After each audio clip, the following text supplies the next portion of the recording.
What's up? Welcome back to my channel. If you're new here, my name is Kayla and I'm here to serve you some literary goodness on the last day of 2017.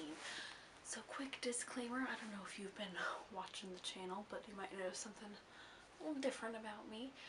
If you compare my hair in this video to my last video, it's a lot darker. I did just dye it this morning, and I didn't just like dye it a dark brown or a black. It is actually a really dark indigo. It was a black dye with a navy tint, but it looks like a really cool cool toned indigo blue that I really love. So this is my new look for 2018. And we are here today to talk about the last wrap up of 2017. God, not yet. It is the last wrap up of 2017 and the books that I read and the literary goodness that I experienced here in December this month. But I think because it's the last wrap up of the year, we should just kind of do a full wrap up of like the whole year and of everything literary that happened. So let us begin our last wrap up of 2017. So in terms of literature, in the year 2017 I read 32 books. I can't stop saying that on my channel because I'm so proud that I overcame my original goal of 25 by 7 books. I started a blog this year in May. I started my blog, and my first ever book review was Beauty and the Beast Lost in the Book, in a book which was on my fave list for my 2017 faves and flops. And since then it's been about 7 months and we're still going strong. I've transitioned also to be on YouTube as a booktuber, which has been such a fun experience. I had my first collab in August when I interviewed Mackenzie Lee with my good friend Miranda. I went to a ton of book events. I met Mackenzie Lee. I went to Boston Book Fest. I went to the Porter Square Readathon. I met Maggie Stiefvater again. But yeah, so a lot of literary things happened. I started 2 separate novels this year. I actually started 4 different novel concepts.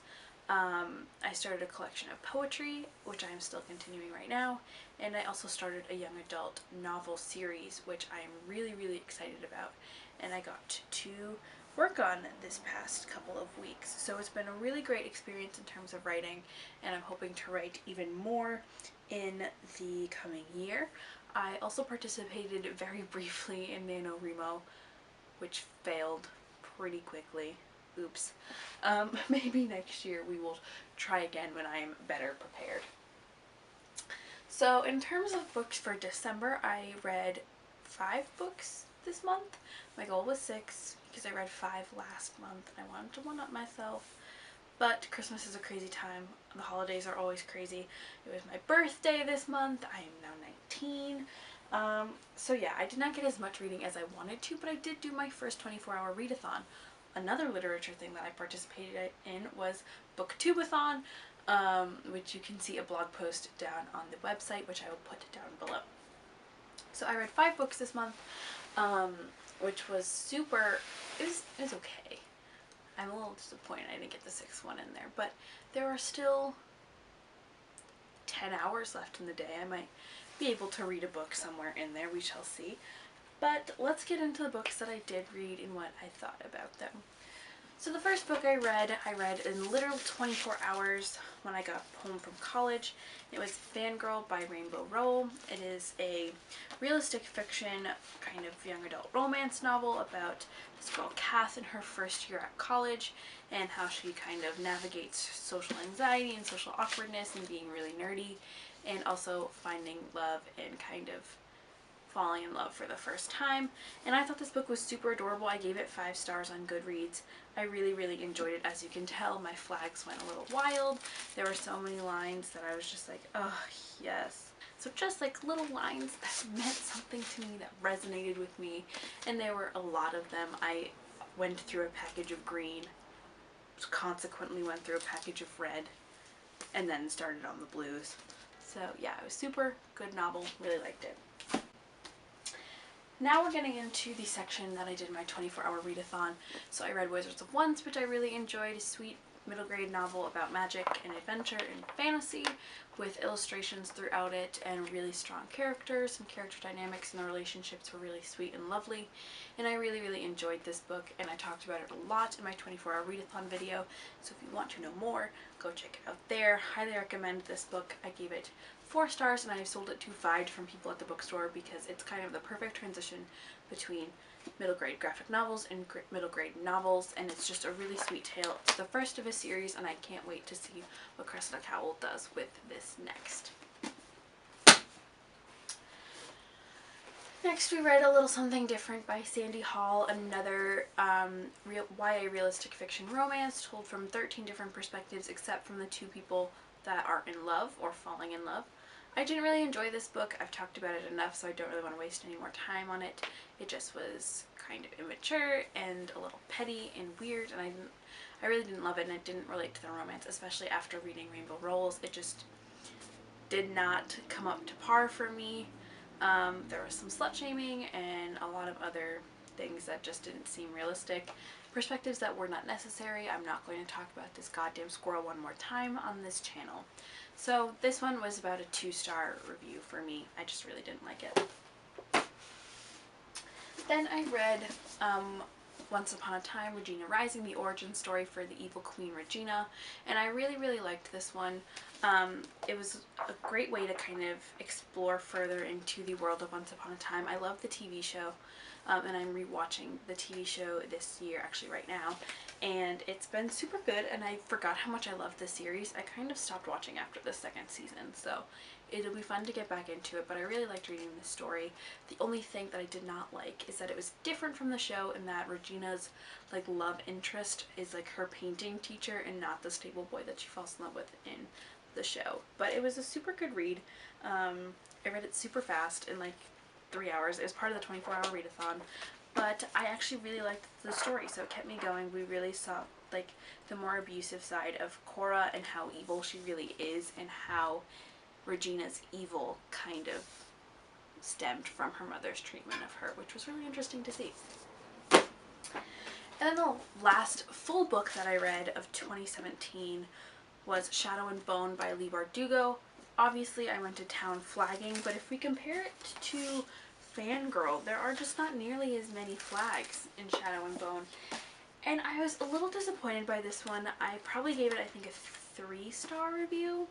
I didn't love it as much as I wanted to. I really liked the concept and the universe and the magic system. I thought the idea of the Grisha were really cool, and I wanted to be a Grisha myself. I liked how it felt very Russian to me. I don't know if it was meant to be like in a Russian-esque world, but it felt really cool to read, and I've been looking at this for a while, and I've never read anything by Leigh Bardugo within the Grishaverse, so I really wanted to get into it. I liked that Alina was a kind of like savior character, and she kind of had to grow within herself, but I didn't love her as a character. She was kind of lazy, and she was like, I will just wait until they find the antler for me and give you my amplifiers before I can have my power. She didn't really like want to reach within herself and find her own potential in her magic, and that was really frustrating, because if she's all powerful and super, super powerful, why isn't she more invested in her magic? I also didn't feel like either of the romances in this novel were realistic or like natural. So yeah, I did not think that Mal's falling in love with her really abruptly was very realistic or legitimate. I did not think that the Darkling's affections and love were very legitimate.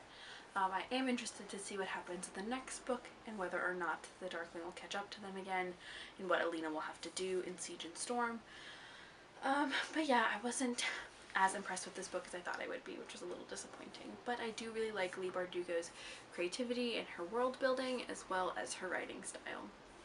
So this was a 3-star review for me. And the last book of 2017 that I started was Brooding YA Hero, a guide to becoming a main character almost as awesome as me by Carrie D'Arizio. This is based on the Twitter parody account Brooding YA Hero, which talks about the kind of tropes in YA that we all kind of accept and love. Like the brooding YA hero, who's the mysterious kind of cold character that is sassy that we all love as a love interest and fangirl over. So yeah, so this is a book that is part narrative, part nonfiction. It is about Broody McHottie Pants, this lovely guy right here, who is writing a story of how to be the best main character, but he is also giving you that information right there on how to be the best broody ever, and like the different kinds of broodies you can be and all sorts of things. And it's super cute, and it's illustrated. It has quizzes inside. It's been a very quick read. I started it yesterday and I read for about an hour, and I'm like 80 pages in, so it's a pretty quick read, and I'm hoping I can finish it today. I like it so far. It's very funny and very sweet, and sometimes it knocks the YA tropes, and I'm like, wait, I like that one, or wait, I kind of was including that in the story that I'm writing. But it's okay, I'm over it. It's sometimes a little over the top, and I'm like, wow, this is a little annoying.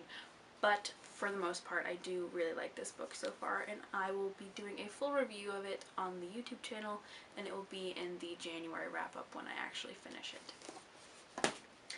So that is the end of our last wrap-up of 2017, and I hope you guys enjoyed it, and I hope you guys had a great 2017. Let me know in the comments down below if you read any of these books and whether or not you liked them. But yes, let me know what you read this past month, and if you've read any of these books and what you thought of them. Make sure you check out the blog, even though it will not have as many updates coming in 2018. There will be a video about that next week. Check out the blog, check out the social media, and give me a follow on Twitter, Tumblr, Instagram, Pinterest, and Goodreads. And make sure you subscribe to this channel and give this video a thumbs up if you enjoyed it. And we will have a lot of cool new videos coming in 2018 as we transition to be primarily on YouTube. I hope you guys have a really great new year, and I hope that 2018 is even better than 2017 for a lot of you.